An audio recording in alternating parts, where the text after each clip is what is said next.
Assalamualaikum warahmatullahi wabarakatuh. Halo semuanya, selamat malam. Perkenalkan, nama saya Diajeng Puspawayuni, saya dari kelas SI 2A.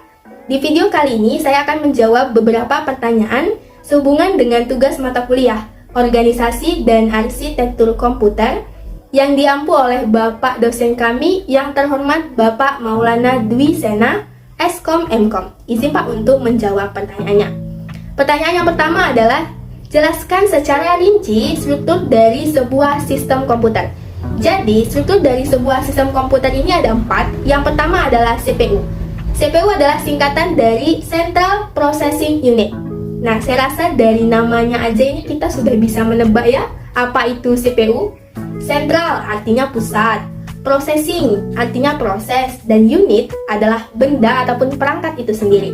Jadi, CPU ini adalah suatu perangkat keras dalam sistem komputer yang berfungsi untuk menerima dan mengolah data ataupun instruksi yang didapatkan dari perangkat lunak.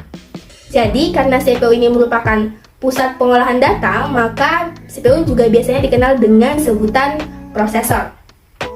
Fungsi utama dari CPU adalah untuk melakukan fungsi ataupun operasi logika dan algoritma terhadap data yang diambil dari memori maupun informasi yang didapat ataupun diberikan dari perangkat luar ataupun perangkat keras.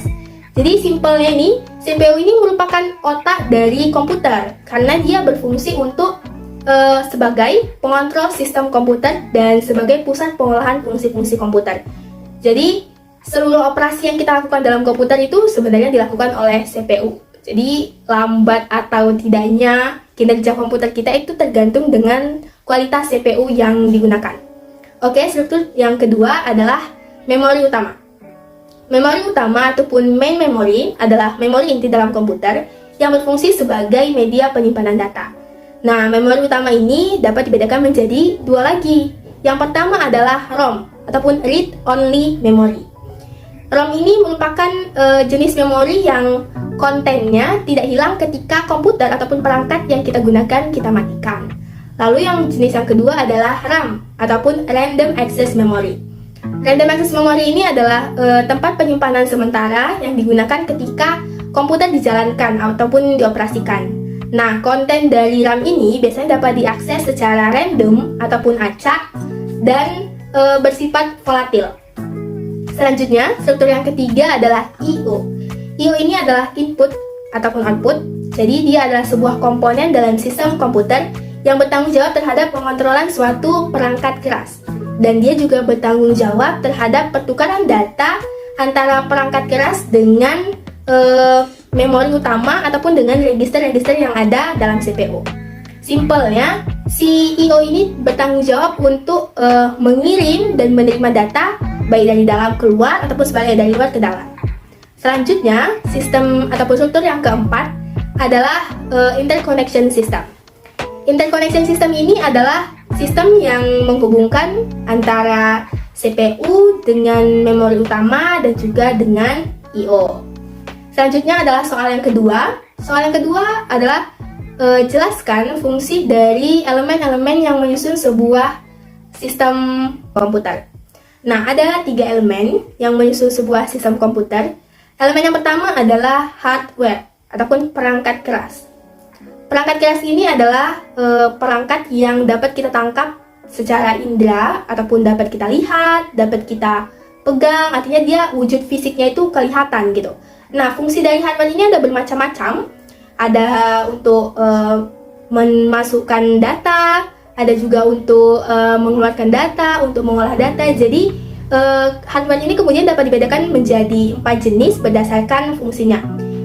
Hardware yang pertama adalah input ataupun alat masukan.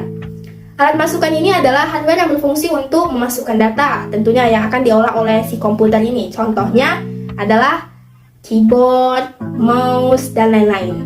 Lalu hardware yang kedua adalah alat pengolah data. Alat pengolah data ini adalah alat ataupun hardware yang nantinya akan berfungsi mengolah data yang telah dimasukkan oleh perangkat input tadi, contohnya seperti CPU, I/O card, dan lain-lain. Lalu yang ketiga adalah alat penyimpanan. Alat penyimpanan tentu jelas fungsinya untuk menyimpan ataupun media penyimpanan data. Contohnya seperti yang sudah saya katakan tadi, ada ROM, RAM, dan lain-lain.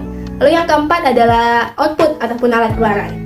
Output ataupun alat keluaran ini merupakan perangkat keras yang berfungsi untuk mengeluarkan data yang telah diolah dari komputer tadi. Contohnya seperti monitor, ada printer, dan lain-lain. Oke, lalu elemen yang kedua adalah software ataupun perangkat lunak. Software ataupun perangkat lunak adalah perangkat yang wujudnya tidak dapat kita lihat ataupun kita sentuh secara fisik, artinya tidak kelihatan ya, ataupun tidak dapat ditangkap oleh indera kita. Nah, software ini fungsinya untuk apa? Software ini fungsinya untuk mengatur si hardware tadi. Jadi, software ini yang menjalankan operasi di komputer. Nah, software ini juga kemudian dapat dibedakan menjadi dua. Yang pertama adalah perangkat lunak sistem. Perangkat lunak sistem ini adalah perangkat lunak yang berfungsi untuk mengolah komputer itu tadi, ataupun dia berhubungan langsung dengan pemrogramannya juga dan pemeliharaannya. Contohnya seperti sistem operasi, bahasa pemrograman, dan lain-lain. Lalu yang kedua adalah perangkat lunak aplikasi. Perangkat lunak aplikasi adalah perangkat lunak yang berfungsi untuk membantu kita, user ataupun manusia, untuk menyelesaikan tugas-tugas tertentu. Perangkat lunak aplikasi ini ada banyak ya macamnya, seperti pengolah kata, word processor, contohnya ada Microsoft Word, lalu ada pengolah angka, spreadsheet, contohnya adalah Microsoft Excel, dan lain-lain. Oke, lanjut. Yang terakhir adalah elemen yang ketiga. Elemen yang ketiga adalah brainware ataupun manusia. Nah, brainware ataupun manusia ini adalah kita, si user ataupun si pengguna yang mengoperasikan, memanfaatkan, dan menggunakan komputer itu tadi. Fungsinya sudah jelas bahwa fungsi manusia ataupun brainware ini adalah untuk memanfaatkan, mengoperasikan, dan menggunakan komputer, karena tanpa kita ataupun tanpa user, komputer sebaik apapun tidak dapat dijalankan ataupun dioperasikan dengan baik. Saya rasa itu saja jawaban pertanyaan dari saya. Saya mohon maaf apabila terdapat kesalahan dalam kata-kata dan pemahaman saya mengenai materi ini. Saya harap video ini dapat bermanfaat untuk semuanya. Sekian dan terima kasih. Akhirul kalam. Wassalamualaikum warahmatullahi wabarakatuh.